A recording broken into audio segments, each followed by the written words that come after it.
തമ്പുരാട്ടി പുതിയ മാലയൊക്കെ വാങ്ങിച്ചിട്ടുണ്ടല്ലോ. എന്താ മോളെ, പുതിയ മാല വാങ്ങിണ്ടല്ലോ, പഴയത് കാണാണ്ടായോ? കാണാതൊന്നായിട്ടില്ല, ഒരെണ്ണം കൂടെ പുതിയത് എടുത്തു എന്നുള്ളോ. ഗോൾഡ് ആണോ? ആ, ഇതില് ഗോൾഡും ഡയമണ്ട് ഒക്കെ ഉണ്ട്.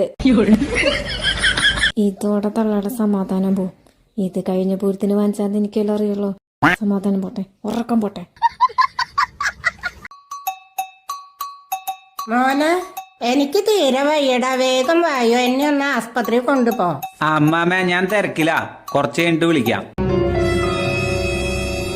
കേട്ടില്ലേടി സരസോ, എന്റെ മോൻ പണ്ടത്തെ പോലെയല്ലടി, ഭാര്യയുടെ ദാസനായി മാറിയടി. 10 രൂപയ്ക്ക് അഭിനയിക്കാൻ പറഞ്ഞു കഴിഞ്ഞാൽ 100 രൂപയ്ക്ക് അഭിനയം കഴിച്ചു വെക്കണം മുതലോ.